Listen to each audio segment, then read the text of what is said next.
o nosso tema de hoje aqui, ele é voltado a softwares, né? Então, 8 softwares que você precisa conhecer para atuar com excelência na drenagem. E dentro desse tema, eu separei aqui 3 passos importantes, tá?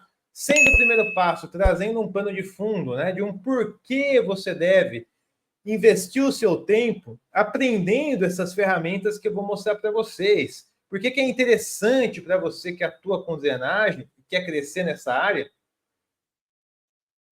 Dominar essas ferramentas. Ah, professor, mas eu posso fazer tudo no Excel, não posso? É isso que a gente vai ver aqui, né? Ah, professor, mas se eu fizer de uma forma mais simplificada, vamos ver aqui, tá? Então, assim, por que é interessante você investir aí o seu tempo para aprender a manusear essas ferramentas, ok? Segundo ponto, pessoal, que é bastante polêmico, né? Qual que é a função do software e qual que é a função do engenheiro que está operando aquele software, ok?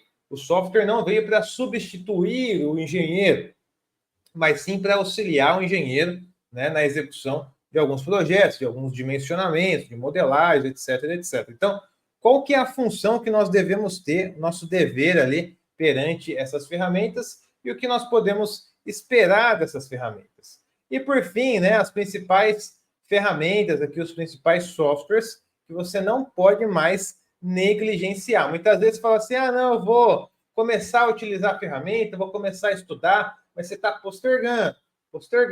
As ferramentas estão se atualizando, o mercado está se atualizando. Daqui a pouco vai virar uma bola de neve. Então, não deixe para amanhã. Você pode já começar hoje, ok? Então, essas ferramentas aqui são ferramentas que você não deveria mais negligenciar aí na sua atuação na drenagem, ok?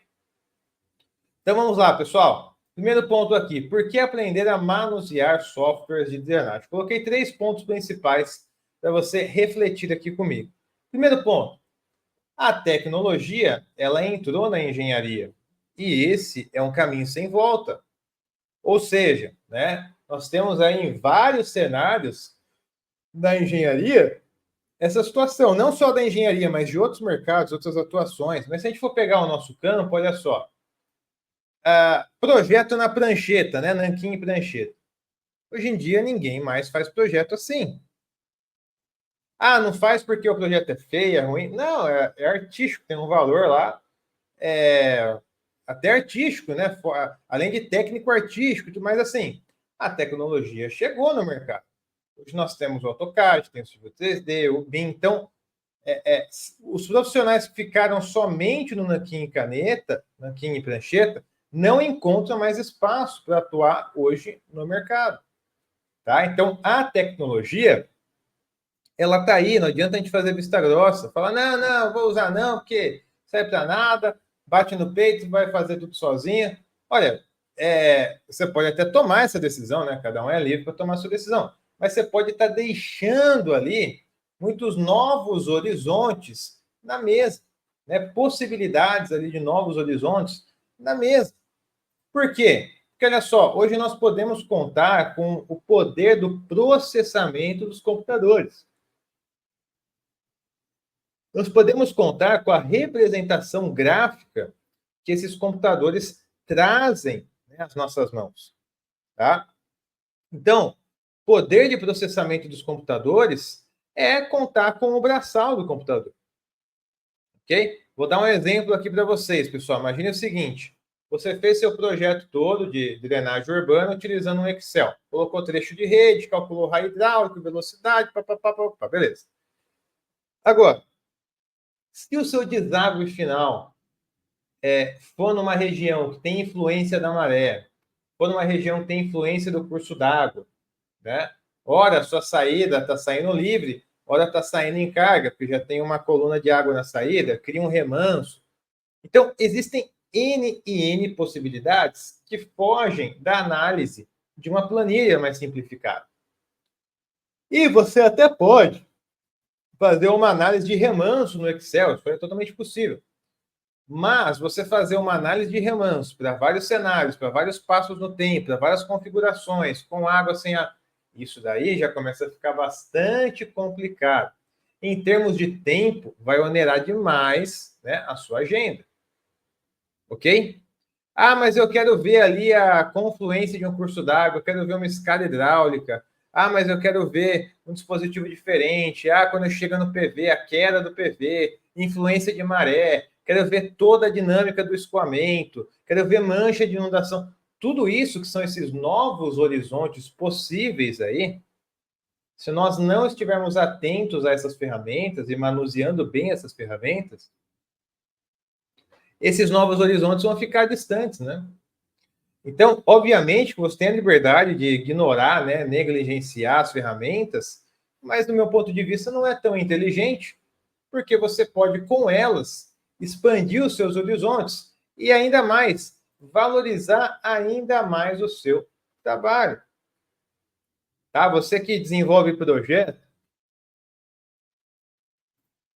você que desenvolve consultorias de drenagem, olha, as ferramentas aqui que a gente vai ver, elas vão potencializar a percepção de valor do seu trabalho, da sua consultoria, do seu projeto. Além de elevar muitas vezes a régua técnica do seu projeto, né, fazendo com que você consiga enxergar pontos cegos ali que talvez você ainda não tinha percebido. Né? Então, seja pela tecnologia que entrou na engenharia e não tem mais volta, seja pelos novos horizontes que você pode desenvolver na sua jornada, na sua caminhada, né, com o poder aí do processamento computacional, seja pela valorização do seu trabalho, né? Muitas vezes você pega um cliente que ele é leigo, né? E ele não vê, ele não tem percepção nenhuma de valor numa planilha de Excel cheia de células, mesmo que ela seja 100% correta. Às vezes um cliente leigo ele vai entender uma mancha de inundação, mas não uma planilha. Então facilita nessa comunicação, essa percepção de valor com o cliente também. Ok? Então, seja por um desses três motivos ou pelos três motivos, né? Aqui nós devemos sim aprender e manusear essas ferramentas. Ok? Segundo ponto, pessoal. Função do software, função do engenheiro. Quando a gente fala que a gente tem que aprender as ferramentas, a gente dá início a uma guerra, né? A uma briga de torcida de futebol. De um lado, nós temos engenheiros profissionais que falam assim, olha, eu não vou usar software não, que isso daí, sem entra com dado, sai com dado, não sabe nem o que está fazendo, perde a percepção do engenheiro e tudo mais. Isso aí é um lado, tá? O outro lado é, não, eu vou resolver todos os meus problemas com software. Né? Eu vou entrar com os dados lá, já tem tudo pré-determinado no software, é só rodar o modelo, né? Exportar o resultado, tá tudo certo. Então, na minha visão, pessoal, a primeira torcida, né, que renega aí brutalmente as ferramentas, né, é como eu disse, pode estar deixando novos horizontes passarem, né, com essas ferramentas. Mas, obviamente, tem um ponto ali de muita coerência, né? Porque há uma defesa, né? Uma defesa da atuação do engenheiro. O engenheiro tem que saber o que está fazendo. Ele não pode pegar um software e achar que está tudo pré-pronto, né? Só clicando no botão. Não, ele tem que saber exatamente aquele processo, como funciona, quais são os dados de entrada, onde extrair esses dados para abastecer o software. Né, ter uma percepção de, olha, esse resultado não está muito coerente, não, com o que eu esperava. Né? Então, de um lado, tem muita razão nessa defesa, é que às vezes acaba sendo muito exacerbado, mas que tem razão de que o engenheiro tem que se manter como o cérebro pensante, é óbvio, né? Não tenha dúvida. Agora, do outro lado, né, dessas atualizações, também tem a sua razão, porque a gente não pode ficar parado no tempo. Né? A gente tem que saber utilizar os melhores recursos que nós temos em mãos. E hoje em dia, os melhores recursos passam, sim, por ferramentas de modelagem, softwares, etc.